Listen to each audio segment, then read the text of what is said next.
Com no, del gran recapte, 17a edició, ja un gran èxit de solidaritat, de generositat de moltíssima gent i també de la gent més jove que hi col·labora. Júlia Peguera, bon dia. Bon dia, Helena. Doncs mira, matí molt enfeinat als mercats i supermercats de Catalunya amb l'inici d'aquest gran recapte, 17a edició, com deies, i molt enfeinat també per als alumnes de quart d'ESO, en aquest cas de l'Escola Jesuïtes Gràcia Col·legi Cosco, que per primera vegada participen al gran recapte, que des de primera hora estan aquí. Edu, començo amb tu. Molt bon dia. Molt bon dia. Com estan al matí? Com estan en aquesta primera experiència al gran recapte? Bueno, pues, a l'inici ens ha costat una mica començar perquè ens donava una mica de vergonya preguntar-li a la gent i pues, molta gent ens deia que no, però a la que ens han començat a dir que sí, hem agafat confiança, la gent és molt solidària i han portat moltes coses i ara tenim la caixa superplena i estem molt contents i ens ha anat tot perfecte.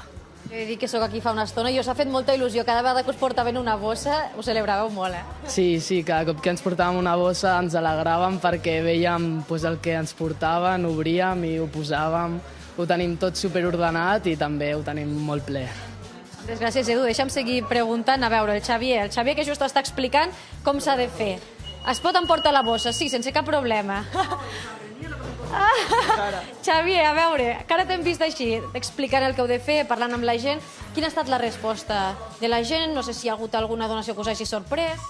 Sempre hi ha hagut de tot. Hi ha gent que ens ha ignorat, hi ha gent que ens ha donat un munt de coses, per exemple. Hi ha gent que ha portat un sol producte. Hem tingut una experiència que un senyor que ha portat una bossa plena de torrons de tots els tipus i ens hem quedat una mica com sorpresos, saps? I ens ha portat Colacao, Chocapic i tots els cereals i tots un munt de coses. Un munt de menjar que s'aprofitarà sense cap dubte. Sense cap dubte. Tenim per aquí també l'Aniol, per aquí, dic, ja no sé on estic, molt bon dia. Hola. No sé si això també, clar, això forma part d'una assignatura, ara m'ho explicaràs, però no sé si també us fa mirar la solidaritat d'una altra manera, el voluntariat. Sí, aquesta activitat la fem des de l'assignatura Depèn de tu, de la nostra escola Cosca, en la qual fem voluntariats per ajudar a la gent i pues, aprofitar aquell aprenentatge i intentar utilitzar-lo per al futur. I escolteu, nois, no sé si teniu algun truc per endreçar, ara que us veig a vosaltres dos, Xavier i Edu, per endreçar i que quedi bé. Al final fem capes i ordenem una mica per productes, no? Fem una zona a la llet, una altra zona als cigrons, que hi ha un munt. Sobretot hem portat molta llet, eh? Això, Edu, després a casa també. Aquests trucs que esteu utilitzant, que esteu fent servir per endreçar, a casa també, eh? Sí, a casa pues, també s'intenta ajudar i pues, s'intenta endreçar el millor possible, tot i que hi hagi moltes coses.